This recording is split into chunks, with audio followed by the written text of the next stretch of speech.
Lily, nice to see you again. I'm glad you could come in today to learn a little bit about overdose prevention and response training. You had told me last week about your experience with your friend overdosing and wanting to know more what to do, and we're lucky we're able to go over this and hook you up. So,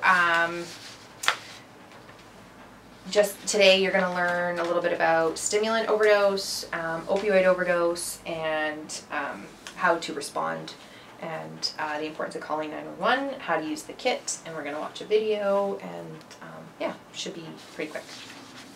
Basically, an overdose is when the body has too much of a substance that it can no longer perform the functions necessary for life. So breathing, heart rate, body regulating body temperature, those kinds of things. And age tolerance, health status, other medications that they might be taking can increase or decrease risk, and the route in which they take substances. So injecting versus smoking, or storing or eating their drugs. And there's no exact formula. Different people at different times in their life, in different circumstances, will have different reactions to things. So it's not an exact science. So what are some things around substances that you know can play into an overdose? Well, mixing drugs, and how strong the drugs are, and how much people take. Perfect. And you want to make sure that you check in with the person that you're using with about what to do if an overdose happens. So calling 911 and knowing to watch for breathing and those kinds of things, so that you know that that what that person wants to do, and you feel good about doing those things. So last week you recognized that the person was having an opioid overdose because they were making that weird noise, and their lips were kind of blue, and so opioids are in the class of depressants, and they cause people to breathe less. Naloxone only works for opioids. And stimulants are drugs like Ritalin, cocaine, crack, amphetamines, and then they will cause people to kind of have rigid limbs, fast breathing. They might vomit. And you had mentioned you had put the person into the recovery position, and we'll see that in the video as well. So the video is found on toward the heart. It's near the bottom here, and God, it's still there. It's about 13 minutes.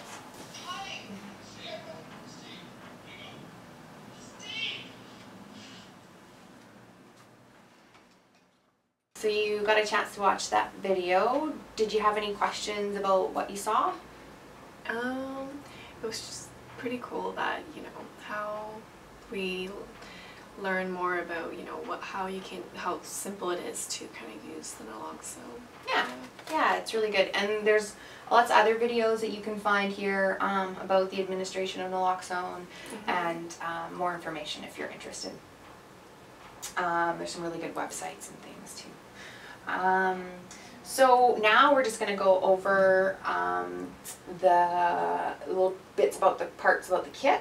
One of the pieces of the kit that I wanted to draw your attention to is this administration form. And it'll be found in the kit. And after someone has used naloxone, we ask that they fill this out to the best of their ability, and then get it faxed to the number on the back here for the BC harm reduction program.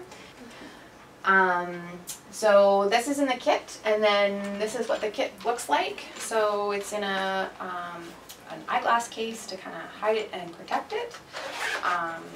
Inside, it's got the Save Me steps right in the top. So stimulate, airway, ventilate, evaluate, muscular injection, and then evaluate again, and maybe give the second dose. It's also got a little picture of the rescue position in the top, just in case you kind of forget, because it can be a little complicated. Mm-hmm. So a two-way breathing mask, and In there? yeah, it's in here, yeah. And then there's gloves. There are 2 Vantage Point syringes, which are safety syringes, which retract into the barrel once you've depressed the syringe all the way. There's some swabs there that can be used to wipe the skin if the skin's exposed, or you can use it to cover the ampule as well. And then the naloxone is kept in a pill bottle, and then this label here will have the person's name and the physician's name. And naloxone is very sensitive to light, so you want to keep it in the pill bottle at room temperature. So don't keep it in the fridge, just keep it in. And then it's wrapped in, there's 2 little ampules wrapped in gauze, and they're wrapped in gauze to protect. And so that's the kit. So now we're going to have a little practice. So here's a piece of gauze, and if you want to take one of the Vantage Points, that Vantage Point syringe there, take this, yeah. And yeah, so you can just sort of, you can take it out of its package. So you can peel it, or you can just sort of pop it out. Yeah, syringe. Just set that down into the side. So if you look at this glass ampule, you can see that the naloxone is in. This is actually water because it's a practice ampule, but there's some fluid in the top. Mm-hmm. Yeah, so you're going to grab one of those. Yeah, and what you can do is you can swirl it. Yeah, you can tap it like that, or you can swirl it. If you make big circles, it'll make all the fluid go into the bottom. It's down now. Yeah, yeah. So that's really important because you want to make sure that when you snap it off, that it's all down there. Mm-hmm. And then what you can do is you can take the gauze and you can just wrap it over the top or fold it over the top, however. Just cover it basically. Yeah. And then you want to hold it firmly in one hand and firmly in the other, mm-hmm. and then snap it away from you. Just so, one snap? Yeah, just one snap. Oh, that's hard. Just like that. Oh, there we go. There. Oh, so important to know that if you tip it upside down, anything like that, it's not going to leak. Like if you knock it over. Really? Yeah. And you know, in stressful situations, you can be a bit shaky, and oh my gosh. Yeah, it's pretty neat, hey? So, just so you know that you're not going to lose the naloxone. Mm-hmm. And then you can take your Vantage Point syringe, yeah, and take off the top. There you go.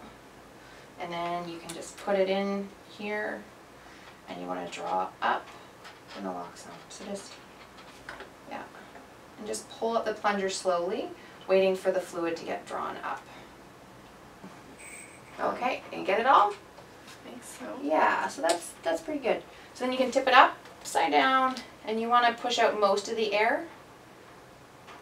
It's okay if there's a little bit of air because you're going into a big muscle, and so the air doesn't really matter too much.